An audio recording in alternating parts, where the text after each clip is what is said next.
বেনারসি শব্দটা বাঙালির নারীর জীবনের সঙ্গে অঙ্গাঙ্গিভাবে জড়িত। বেনারসি কেবল একটি বস্ত্র নয়, বরং আনন্দের হিল্লোল তোলার উপলক্ষ। একটা সময় বাঙালি বিয়ে মানেই তো ছিল বেনারসি। টুকটুকে লাল বেনারসি ছাড়া যেন অসম্পূর্ণ থেকে যেত কনের সাজ।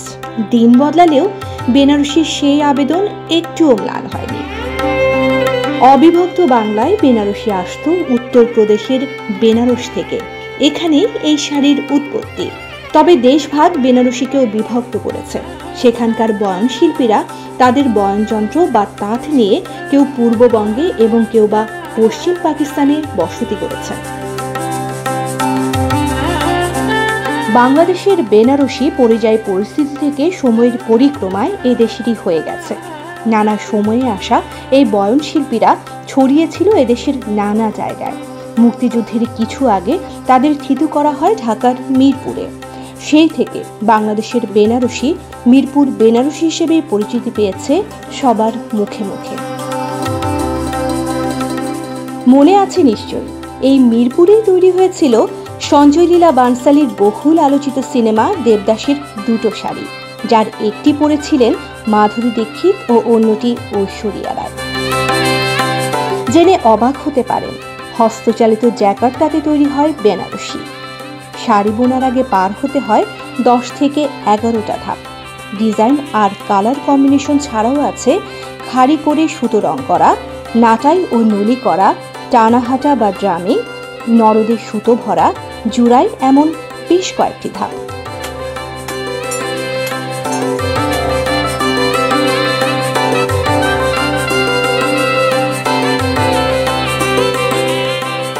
এরপর শুরু হয় শাড়ি বোনা। এখনও শাড়ির জমিনে নকশা করা হয় হাতে সুতো ঘুরিয়ে। ডিজাইন ভেদে 1 সপ্তাহ থেকে কয়েক মাস লেগে যায় একটি শাড়ি বোনা শেষ হতে। ডিজাইন ও সুতো ভেদে দেয়া হয় শাড়ির বিভিন্ন নাম। ঐতিহ্যগতভাবে এই শাড়ি বোনা হয়ে আসছে সিল্ক সুতোয়। শাড়ির জমিন অলঙ্করণ করা হতো রূপা ও সোনার আসল জড়িতে, কিন্তু সেদিন আর নেই। তাই বর্তমানে কৃত্রিম জড়িতেই চলছে কাজ। অন্যদিকে বেনজলের মতো নানা ধরনের কৃত্রিম সুতো ঢুকে নষ্ট করে দিয়েছে বেনারসির সেই মাধুর্য। তাই আসল বেনারসি বলতে গেলে এখন বিলুপ্ত প্রায়। একই পরিস্থিতি মিরপুরের বেনারসি বয়ন শিল্পেরও। একসময়ের জমজমাটে শিল্প বিলুপ্তির মুখে। তাঁত কমেছে বয়ন শিল্পী সহ সব ধরনের কারিগর। ভালোবেসে যারা আছেন ঢুকছেন তারাও।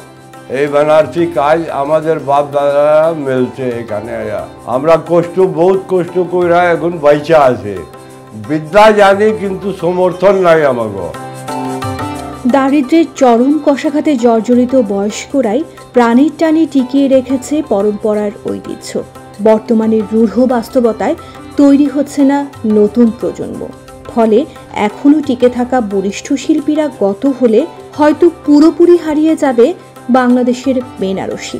আমাদের মিরপুরের কাপড়, একটা কাপড় 10 টাকা লাগে এটা তৈরি করতে।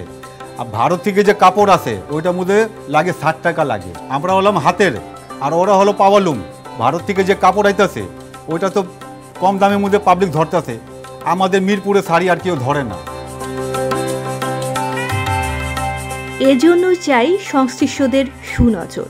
সরকার সহ সবার পৃষ্ঠপোষকতায় টিকিয়ে রাখতে পারে এই শিল্পকে, ফিরিয়ে দিতে পারে বেনারসির হারানো সুদিন। এজন্য আশু প্রয়োজন বিদেশ থেকে নানা পথে আসা বেনারসির অনুপ্রবেশ বন্ধের। আমরা অনেক পরিশ্রম করছি এই শিল্পের জন্য। এখন আমরাও আস্তে আস্তে বুড়া হয়ে যাচ্ছে, আমরাও 2 দিন পরে মারা যাব, এই শিল্প ধ্বংস হয়ে যাবে। তো আমার অনুরোধ সরকারের কাছে, এই শিল্পকে বাঁচাইতে গেলে ওনার একটা সহায়তা লাগবে। আমাদের প্রতি সহানুভূতি হইতে হবে। আমাদেরকে জায়গা দিলে আমরা অনেক কিছু করতে পারবো।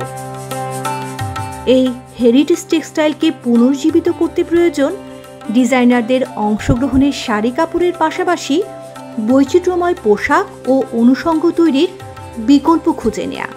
বাংলাদেশি বেনারসি হিসেবে বিশ্বব্যাপী পরিচিতি পাওয়ার পাশাপাশি ভৌগোলিক নির্দেশক পণ্যের মর্যাদা প্রাপ্তিও সম্ভবপর হতে পারে সংশ্লিষ্ট সকলের ইতিবাচক সম্পৃক্ততায়। আমরা প্রতীক্ষায় সেই সুদিনের।